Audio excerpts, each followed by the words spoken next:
Welcome back, everyone, to another episode of the Minnesota Rack Stars podcast. And today we're back at deer camp, and we're finalizing the 2024 season, I guess you could say, with making some venison sausage. And this is kind of a tradition that our hunting camp has done for many years, and it's something that we hope to continue to pass that tradition down to our kids and maybe their kids one day. But we're just kind of out doing our own thing today, and we're kind of going to bring you some insight on how we do our venison, how the process works. So if you ever thought about making your own venison, if you're the type of person that always brings your venison in and has somebody else take care of it for you, and you've thought about, you know what, maybe we want to start doing our own venison, this will be the podcast for you to check out, because we kind of go through step-by-step process on what takes place in order to produce our own venison sausage. And also we give you a couple different recipes that we use as well. So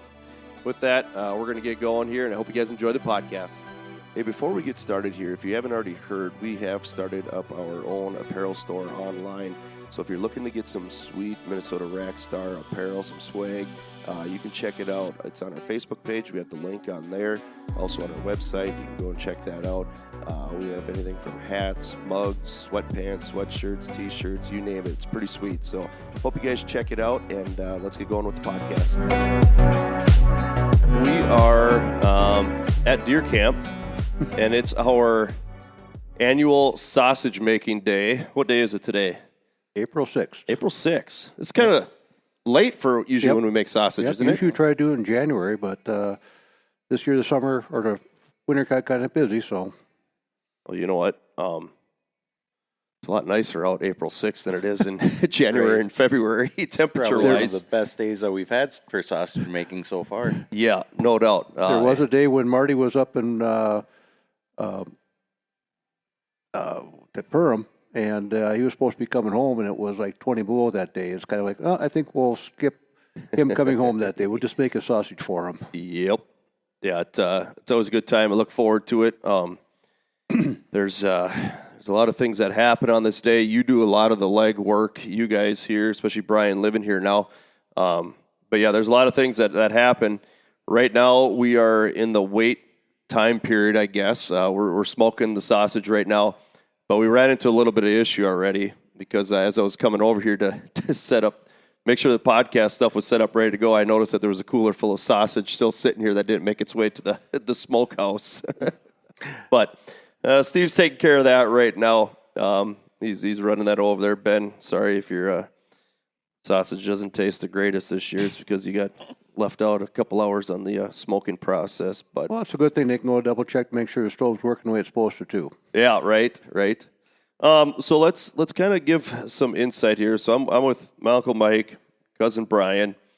Mike, why don't you take us back here once, when maybe to your earliest memories, or when you first started making your own venison sausage?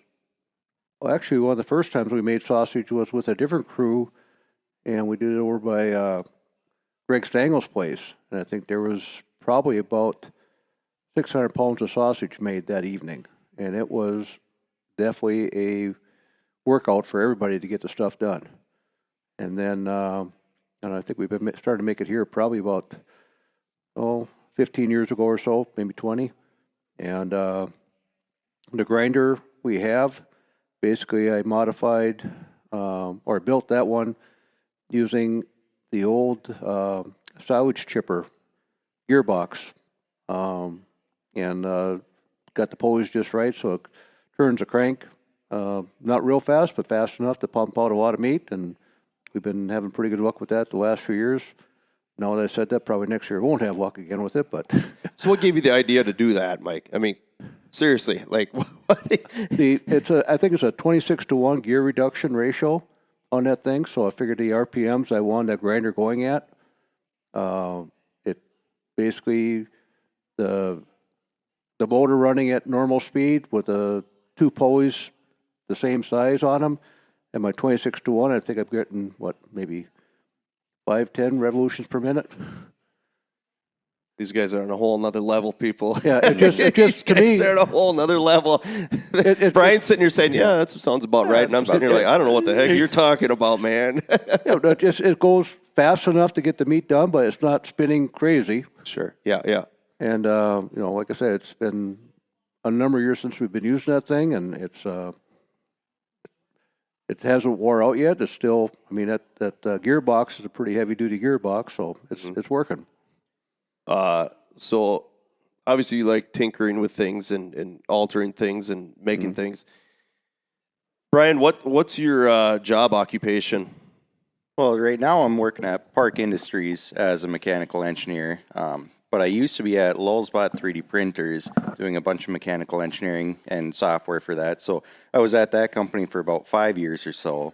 And actually on that grinder, we've got a 3D printed on-off switch, so it's right there. So it's a lot safer than more or less a light switch on the far side of the grinder. So you're reaching across belts and stuff like that to turn it on and off. So figured that wasn't as safe. So I have a nice on-off switch, so it's accessible and you can see right away if something ever did happen. It's very clear how to shut it off type deal. Yeah.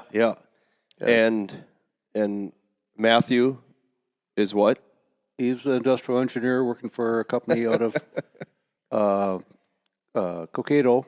They manufacture or construct the equipment that goes into milk processing plants. So he's getting to know the milk processing business quite a bit. And then you have two daughters, which one's an educator, and Melissa is a nurse practitioner. So, the apples don't fall too far from the tree. When did your obsession? Because I would assume there's some form of obsession there with altering things, tinkering with things, making things better, all that stuff. When did that first start for you, Mike? My grandpa Call. Yeah, he was a fixer. And he was a mechanic. He didn't tear apart motors and put them back together again, but he made sure equipment worked. And my earliest remembrances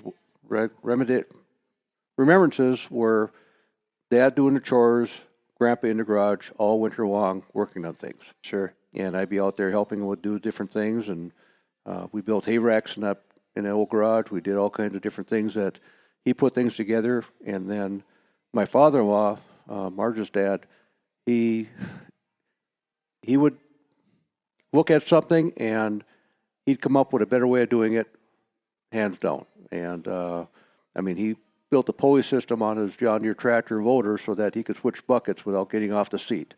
He was, again, just a man that looked at things. I can come up with a way of doing better. And so he was a very, very intelligent man, and he built me a lot of things. He built me wagons for my snowmobile trailer. He built a wagon full behind the four-wheeler. He built a cart for Dad to pull a 300-gallon tank around to water trees. He was just a builder, a tinkerer. And a can crusher. Yep, he built a lot of can crushers. In the shop. That is probably the most famous tool that you had going all the way back to. Are we talking about the same can crusher? Because I don't know. Okay, are we talking about the actual aluminum can, beer can, pop can crusher? Is that what we're talking about right now? Yeah, like the one right over there. Yeah, exactly. That's one of the most famous things when going around.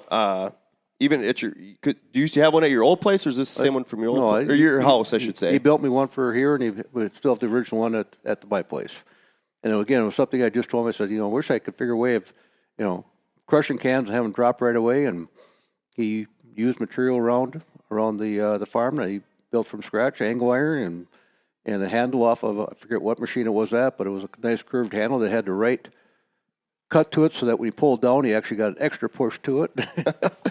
So he was just a hell of a guy. I tell you what, just that apparatus alone makes you want to crush your cans. It's just weird. It's different. So it's like, oh yeah, I get to go use the can crusher.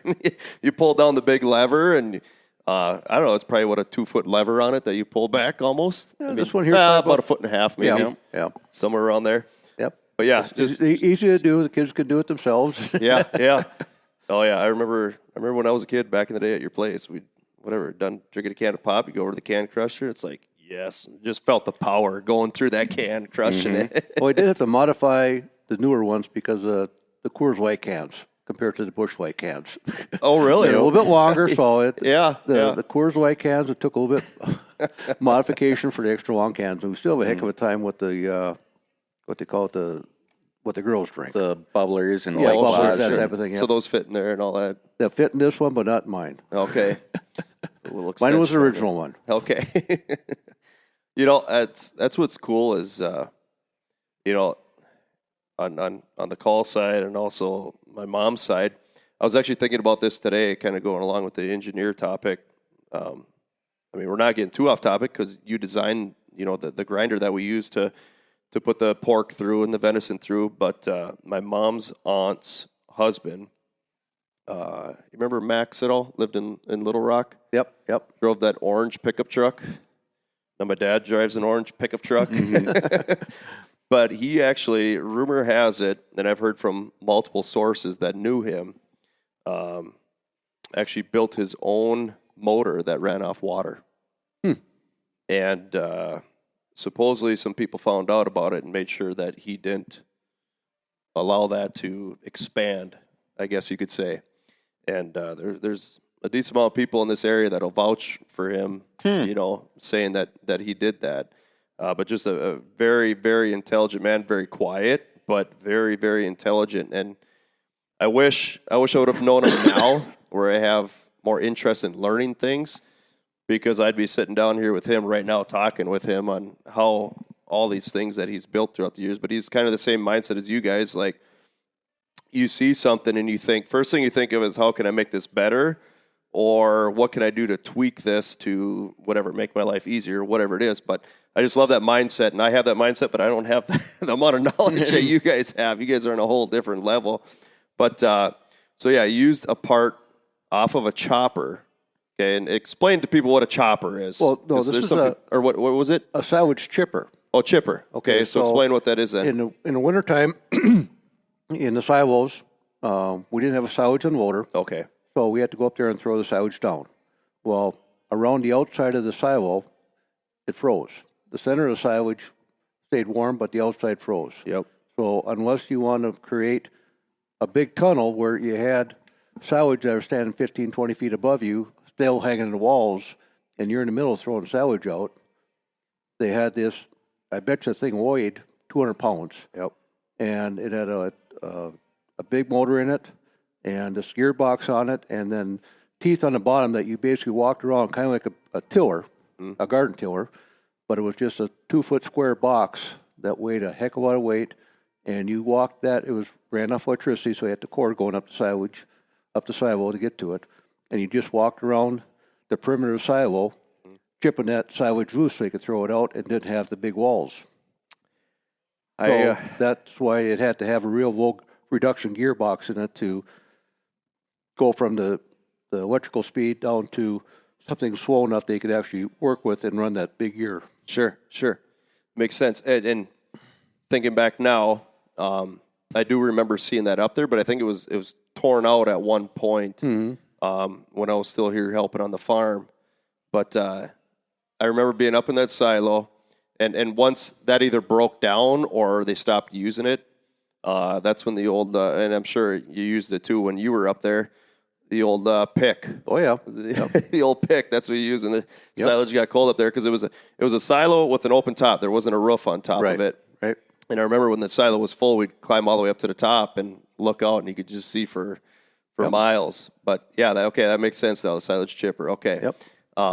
So starting off with our process here, let's kind of dive into how this process works. Let's back up a little bit here. So before, and this podcast is, I mean, people interested in making their own venison sausage, or people are just like hearing stories about making sausage, because you guys do too, and see if you guys kind of do the same things as us or not.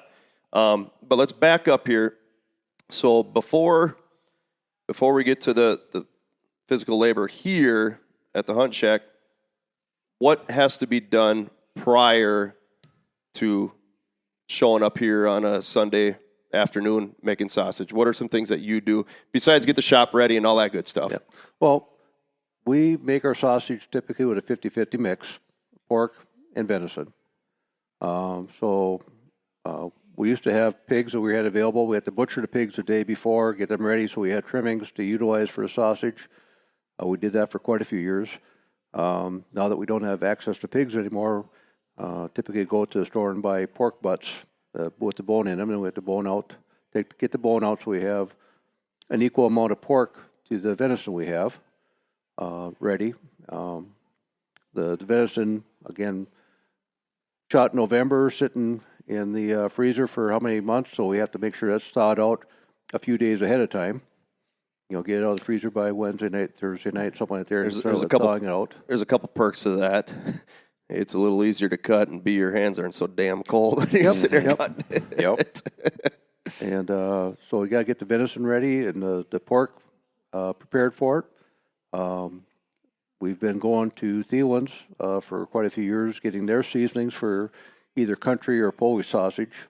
And it's a similar mix, but I think the Polish has mustard seeds in it where the country doesn't. And depending upon who wants what type of sausage, we have to get that ordered up and bag it up. And so if I say I'm going to have 40 pounds of country sausage, they'll give me a bag that's marked for 40 pounds. And they know that information. Yeah, they know how much seasoning it takes. It's not like you have to know how much seasoning to get. Just say you're making X amount of venison, and they'll give you that right amount. Yep. And then we buy the casings there too. So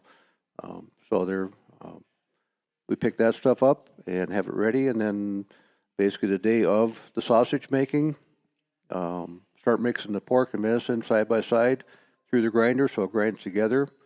I know some people do a double grind on it. We just do a single grind, but it turns out pretty good. And then once it comes out of the grinder, we got a stainless steel table that mix the seasoning together with the meat, warm water to kind of get it a little bit more fluid so it goes through the stuffer. And it's big enough for 2 or 3 people to be mixing at the same time, so it's not just one person responsible for that. The stuffer is older than I am. It's been at the farm. I know it was always up in the north room of the house, and some of the neighbors used to come and borrow it and come back with the stuffer and give us a couple links of sausage to go with it. But it's been around for a long time, and hand crank. And what year do you think that thing was built? If you had to guess. I'm going to say probably 1930, 1940, something like that would be my guess. Mm-hmm. I don't know. Mm-hmm. But it's been around for a long time, and it's got a lot of sausage went through it over the years. Yeah. And we used to have, when the kids were small, that was their job, to turn the crank. Yep. Have to have it clamped down to the table with some good-sized clamps, and then the kids would be standing on a chair running that crank, mm-hmm. getting that meat to come out. So that's why we had to have a little bit of water in there to make it a little bit more fluid so it came out a little bit easier. The casings, they come with the kind of a salt mixture in them. We basically have to rinse them off, get them cleaned up, and then put them on the stuffer. And most of the time they turn out real well. Every once in a while you get a bad batch, or they keep having blowouts all the time. Today, blowouts where else in that casing explodes a little bit, and you got venison and pork flying out everywhere, and that's when you hear the whoa, whoa, whoa! Yep. Back crank. Hey, you got to back up. Yep. Had a few of those today, Steve. Had a few. tie them off, and then they start over again. Yep. Mm-hmm. But that's basically the process we do is get the meat ready, get the casings, get the seasoning, and let everybody know what time we're going to get going on it. Enough people show up, and it makes it quick work. So we'll continue with you in a second. I want you to talk about the smoking process here in a second. But as far as the mixing process goes, Brian, you took a class on what was it up at NDSU? It was meat processing, something like that. It was a Thursday night once a week, just kind of a fun class. We went and made sausage every week and came back and kind of understood why it turned out the way it did and what different casings meant and all the different stuff that you could throw in it and kind of the whole backstory behind the science in sausage itself. So in doing that, we kind of learned a lot of neat tricks on how to make it. Like when you're mixing it, keep mixing it up because that fat's breaking down as the seasonings and stuff work into it. And you know that it's done mixing when you grab it, spread your fingers straight, and it should stick to your hand for about half a second and then fall out. And that's about the tackiness of when you know that the fats are all broken down and it's well mixed through. Then it's time to go through the stuffer. Right. Yep. Essentially. Yep. Then you're done mixing it. You don't have to deal with it anymore, and it's good to put into the casings and be good. But another kind of fun thing that we did in that class was we made all sorts of goofy sausages. So we had like peanut butter and jelly sausage. Sure. So we'd pretty much find an ingredient and say, okay, let's make this into sausage, and look at what's all in that ingredient and say, well, it's got this much salt, this much whatever in it. We can add these extra ingredients to kind of counter this aspect of it, but still keep the flavor of it. So, I've never thought that I'd have a peanut butter and jelly sausage and actually taste like a peanut butter and jelly sandwich, but then still be tasting the venison and everything like that. Or I guess we were using all just beef in there.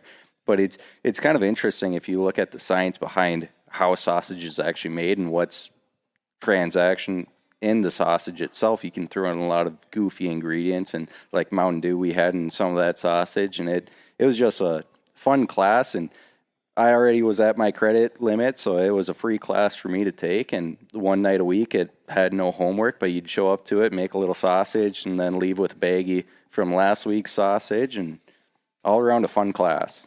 And obviously you were thinking about here, right? In the long run, like, I'm going to be making sausage for a while. I'm going to take this class and learn some things. Right. So maybe we can improve the taste a little bit.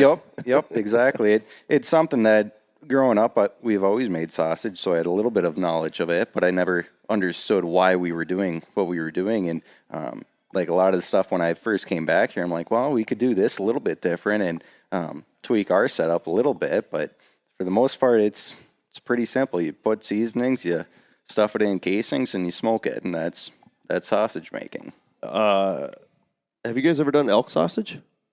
No. Is it worth it? I mean, do people do that or not? Oh, yeah. No, we have elk sausage, but we were out west and actually went to a butcher shop that had the animal processed, and part of it came in the elk sausage. Okay. But it was... What's your thoughts on that? I mean... It was good. Pretty similar? Or? Yeah.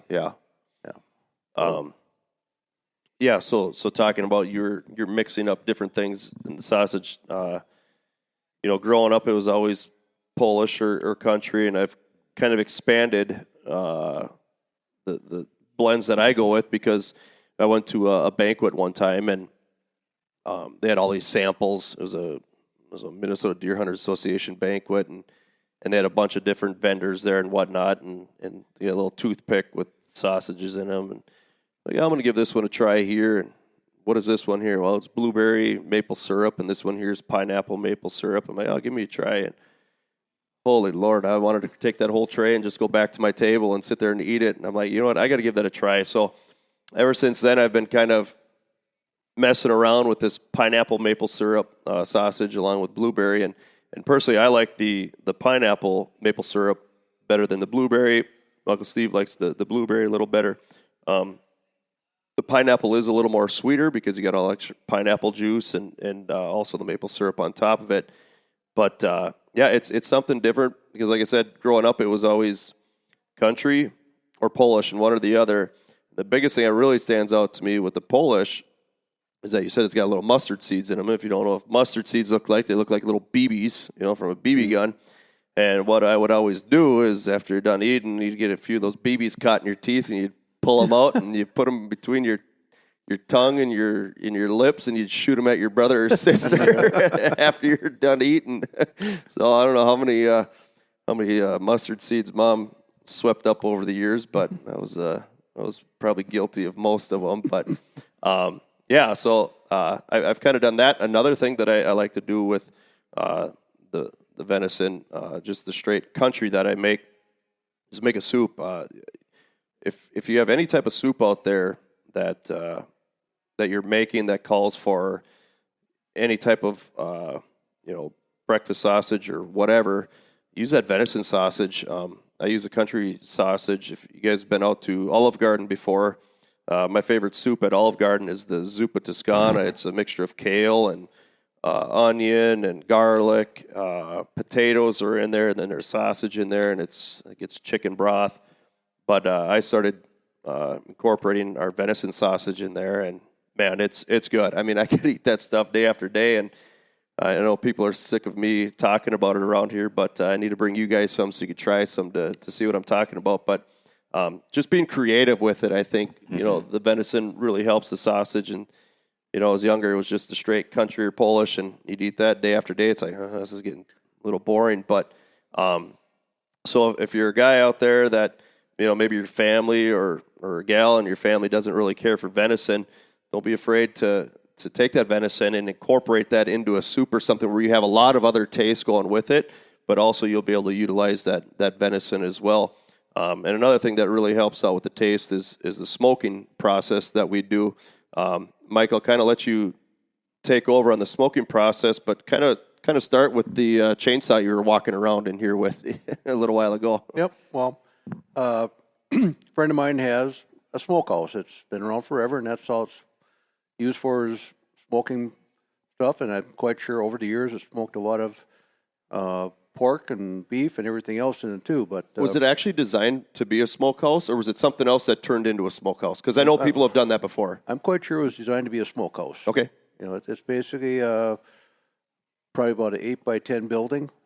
You have to duck your head to go when you go in there. As far as otherwise, he's got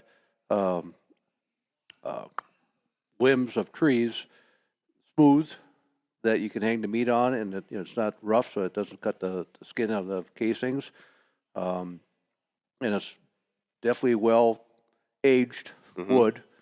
But that building is just has the limbs hanging across from side to side of the building.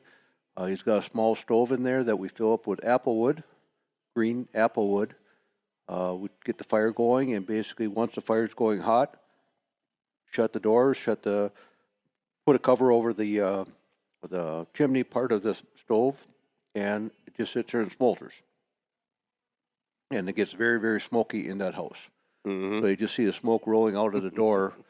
It's not sealed tight or nothing like that. You can see the smoke rolling out the door next to it, and it's kind of like, okay, it's smoking in there, and we let it hang in there for 2 or 3 hours, and once it's in there, then pull it out, and the meat's not really cooked in there, but it's definitely, the casings have a smoky flavor to it. Yep. And the apple wood is what we've been using for years, and it turns out well, so keep doing it that way. So I notice you cut the branches kind of the day of. Yeah, you don't want green wood, so if you had dry wood, it'd be a hot fire. Just burn right up. It burn right up. So the green wood smolders and keeps the smoke going. Been over there a few times, and you basically use a torch. Yep, to get the fire going, yep. And you ran into a little trouble. This might be a little tip for some people. You ran into some trouble with your propane tank. Yeah, I've got referred to as a Big Bertha. It's a flame-throwing type with a 3-foot piece of pipe with a big tip to it and about 10 feet of hose you put on the 20-pound cylinder. I used it this week to burn down a brush pile. I had that thing going for about an hour and a half after that heavy snow we had, and I had a bunch of oaks in my front yard that died last year, cut them down, and so all the small branches that were in the crown of those trees, I gathered them up with a skid loader, put them on a pile, and tried to get that pile to burn after we had that heavy snow. So I just basically stuck that thing in there and let it run in about 3 different spots in that pile for about an hour and a half. And that green stuff that just got cut down, covered with snow, covered with the rain we had the night before, it caught fire, and basically my pile that was probably about 30 feet long and about 6 feet high and about 12 feet wide is now about 3 inches tall. So it was a good burn, a slow burn, but everything disappeared. I used that same thing for about an hour and a half. Today I couldn't get it to run at all because the tank was just about empty, I think. Sure. Not real empty, but it didn't have enough pressure to build up. Switched to a different tank, and away it went. So you mentioned one thing to try when you have propane in your tank, Brian. If it's not working and you know you got some propane in there, what would you say to recommend? Yeah, so some of those valves are kind of funky, and they're all gravity based. So if you go and flip it upside down and shake it around, it's going to do a lot more to the tank. Just loosen up that valve rather than always have it in the same orientation. So might break it free a little bit easier if you just flip it upside down and shake it that way. Yeah, would have never thought of that. I know I've heard before where, you know, if you open up your propane tank and nothing's working coming through, you know, shut the valve again and then just slowly open it up. Sometimes if you open that valve up too fast, I don't know, is it airlocked or what's the deal there? Do you know? That I couldn't tell you. Sure. I just know shaking it upside down breaks that valve free easier than just standing upright. Okay. Steve. Sure. Question for you. You brought that venison that we forgot over here over to the smokehouse. Yep. How's the? I gotta figure out why your mic isn't working. What was the reasoning? Or what? Sorry. What did the smokehouse look like? Was it rolling? Yes, you couldn't stand it inside. You couldn't take it at all. A lot of smoke. That's what you want. Yep. How many years I've been thinking about that smokehouse? That thing was probably smoking venison in there before I was born, and I'm going to be 40 this year. Oh, yeah. You know, you just think about all those times. I know one of the memories that I have is being over at my grandma and grandpa Gook's, and we would throw all the venison and all the pork on the table, and we would have, oh my gosh, I would have to say a couple 100 pounds on the kitchen table. I mean, if that kettle over there is 30 pounds, it had to be a couple 100 pounds. We got on a table, and there's a picture of my brother and I mixing it up, but holy Lord, the hands got cold and all that stuff. And you know, that was when I was, you know, probably 8, 9 years old. And like I said, you know, they were making that beforehand. But yeah, it's something that I think a lot of people don't do themselves because A, they don't have the resources, B, they're maybe uneducated on how things work. But I brought up something earlier to Mike and everybody. It's like, you know what? For the price of bringing it in and having people, meat markets make your venison free, your sticks free, and all that stuff. So the guy should just build a little shack and have all the equipment there and have everything accessible, and all people need to really do is bring their venison, and you could probably make a little bit of side cash just renting out all of your equipment in your shop. I think that's something that really ties in deer camp. Today it's April 6th, right? Is that what it is? It's April 6th, and this is closure for the 2024 season. Making venison is always kind of that day. Yep. Mine's all burnt up as of So my freezer is cleaned out as far as trimmings goes. Mm-hmm. Still got Marks in there. You got to take care of Marks. Mark is. We'll worry about that next fall. Yeah. Brian, I'm going to ask you here. We'll kind of go down the line here, but and we'll kind of close it out with this. But what are some of your earliest memories making sausage with your family here? So my earliest memory isn't exactly making sausage. It was over at Lanner's place, and all the kids would ride around on the snowmobiles while the parents took care of all the meat making. So it was always January, February, something like that. So we always had snow. So the kids would run around and play in the snow. And then later on, when it came to the stuffing and stuff, we'd help out a little bit here and there. But it was a lot of good times outside was most of my first memories of sausage making. How about you, Steve? I could smell the smoke on you. You were in there, weren't you? I couldn't take it. We had to step outside, grab the sausage, hold your breath, go back in. It was intense. But I did realize you put a new door on there. It used to be a 2x4 held it shut. Yep. So it's been used. That door was wore out. You put a new door on it. So. Sure. But I think back in the late 70s, early 80s, there was Lanners and Gooks and Van Erdens. Once in a while, you find a dead deer lay alongside the road with a bullet hole in it. Sure. So that was probably used when I was a kid. So, but yeah, my earliest ones was when We used to make it with another group of our friends back when I was in high school. We get like 2 deer for 15 people, so you didn't get a whole lot of meat out of the deal, but it was a lot of fun. We were talking when we used, remember by Greg Stengels one time, but we did about 600 pounds that day. That was a good deer because Yeah. most times you didn't get too many deer. We used them.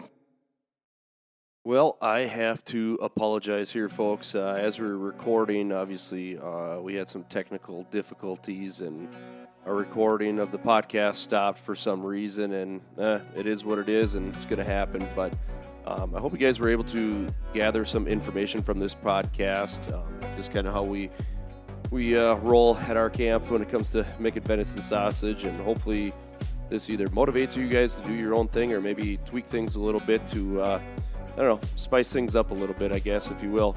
But with that, I just want to thank everyone once again for tuning in, listening. Like I said, I apologize for the technical difficulties there, but we were basically wrapping up the podcast anyways. So with that, I just want to say thanks again to all of our partners, Arctic Shield, Domain Outdoor, J&R Outdoors, Skullcraft, Justin. He's been rocking it on TikTok. You guys need to go over there and check out Justin. He's working some skulls over right now. But also Tacticam, and then Fourth Arrow Camera Arms. And finally, the Fish Guide. Nick actually just created a Facebook page. You guys need to go check that out. Every one of these partners that we have, check out their websites. They're great people. They're great partners. We love working with them, and we thank them for their support, just like you guys out there. Thanks for all your support. We appreciate it, and I hope you guys have a great day.